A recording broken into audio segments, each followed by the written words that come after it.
अब देखिए class chemistry chapter 1 solution. यहाँ पर टॉपिक क्या है? Henry's law. हेनरीज लॉ क्या होता है? यहाँ पर effect of pressure on the solubility of a gas in a liquid. पहले इसको थ्योरी लर्न करने से पहले आप इसको समझिए।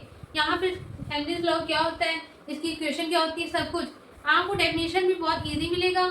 जैसे बच्चे याद नहीं कर पाते, बहुत लॉन्ग होता है, कुछ नहीं, ये क्वेश्चन जरूर आता है बोर्ड पेपर में, इसको आराम से समझिएगा स्टेप बाय स्टेप, ठीक है। तो चलिए ये हम समझा रहे हैं। यहाँ पर देखिए ये है कंटेनर, ठीक है। अब इसमें लिक्विड है,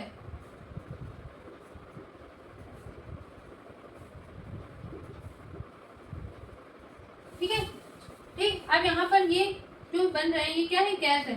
बबल जो है वो क्या है? गैस है, ठीक है। अब इसके बाद यहाँ पर ये प्रेशर है, प्रेशर लगा रहे हैं, ठीक है, ध्यान समझिएगा। ये क्या है? सॉल्युबिलिटी ऑफ अ गैस, ठीक। अब ये पूरा क्या होगा? सॉल्यूशन बन गया, ठीक है।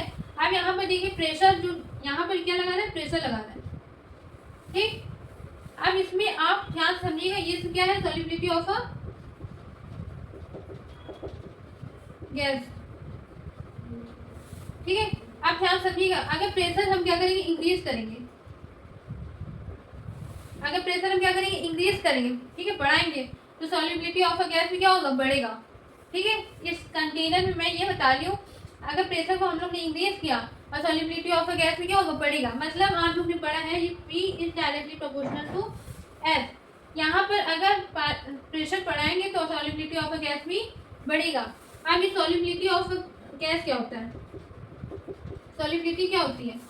The amount of gas. Amount मतलब कितना गैस। तो एक तरह से आप देखिए अमाउंट को हम क्या बोलते हैं? कंसंट्रेशन। आप लोग ने केमिस्ट्री में पढ़ा होगा कंसंट्रेशन। अब यहाँ पर कंसंट्रेशन कई तरीके के होते हैं।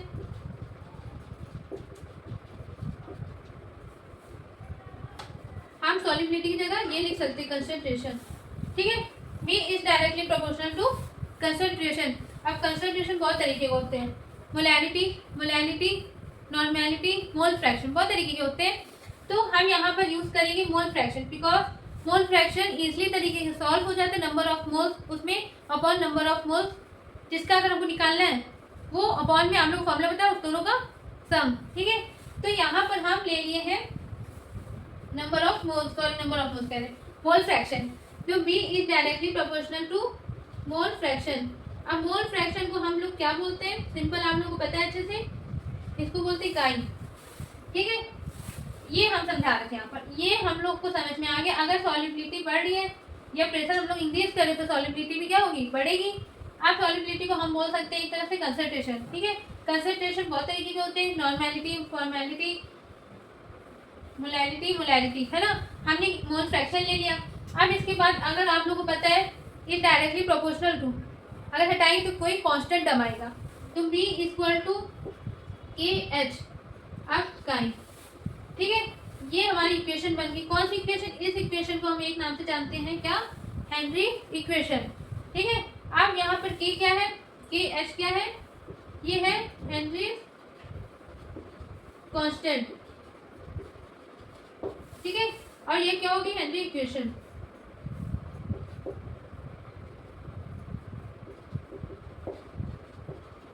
अगर क्वेश्चन में आ जाए which is the following of Henry equation, मतलब कि ऑप्शन दे दिया जाए आपको इक्वेशन पहचाने की हेनरी इक्वेशन कौन सा है, ठीक है, तो ये बता दीजिएगा करेक्ट। एक नंबर का भी आता है, लेकिन अब इससे पहले आप लोग को समझ में आ गया होगा कॉन्सेप्ट क्या है, इसमें क्या बोला जा रहा था। अब इसके बाद हम थ्योरी में आ जाते हैं। अच्छे से एकदम स्टेप बाय स्टेप समझिएगा, बिल्कुल सिंपल लैंग्वेज है, आप लोग को याद हो जाएगा आराम से। तो चलिए लिखेंगे according to the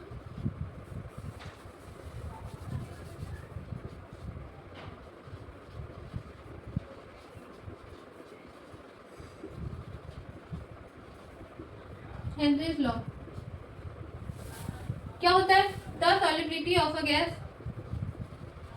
the solubility of a gas in a liquid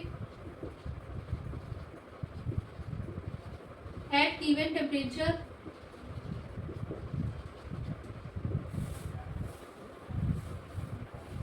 is directly proportional to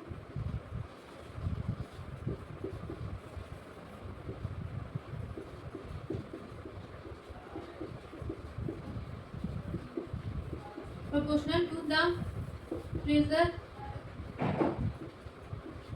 at which is dissolved. ठीक है, अब इसके बाद हमने क्या मान लिया, if we use mole fraction chi at the measure of its solubility of a gas in a liquid. ठीक है, मतलब if we use mole fraction chi at the measure, हमने मीजर कर लिया किसके बदले में, solubility of a gas in a liquid. ठीक है, अब इसके बाद देखेंगे क्या, partial pressure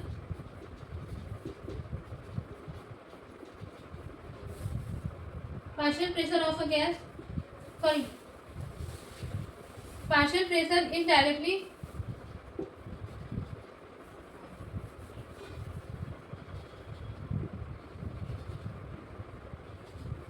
proportional to its mole fraction. Partial pressure, sorry, ठीक है, partial pressure is directly proportional to its mole fraction. ठीक है, अब ये ध्यान समझिएगा, तो क्या होगा, बी इज डायरेक्टली साइन। ठीक है, अब आप यहाँ पर डायरेक्टली प्रोपोर्शनल टू हटाएंगे तो क्या कांस्टेंट आ जाएगा, के एच साइन। ठीक है, अब ये इक्वेशन बन गई हमारी हेनरी इक्वेशन। अब यहाँ पर के एच क्या है, तो आप क्या बताएंगे, वेयर के H is a Henry constant. ठीक है, अब आप लोग को समझ में आ गया होगा कॉन्सेप्ट। यहाँ पे थ्योरी आप लोग इजी लग रही होगी, टफ बिल्कुल नहीं है, आराम से इजीली अच्छे से याद कर लेंगे। ठीक है, और डायग्राम आप बनाना चाहे तो दिखा दीजिएगा, मतलब कोई जरूरी नहीं, ये समझाने के लिए आपको था, बाकी मेन ये है। ठीक है, अच्छे से इसको समझिए। अब हम मिलते हैं अगले नेक्स्ट वीडियो में नेक्स्ट टॉपिक के साथ। Thank you.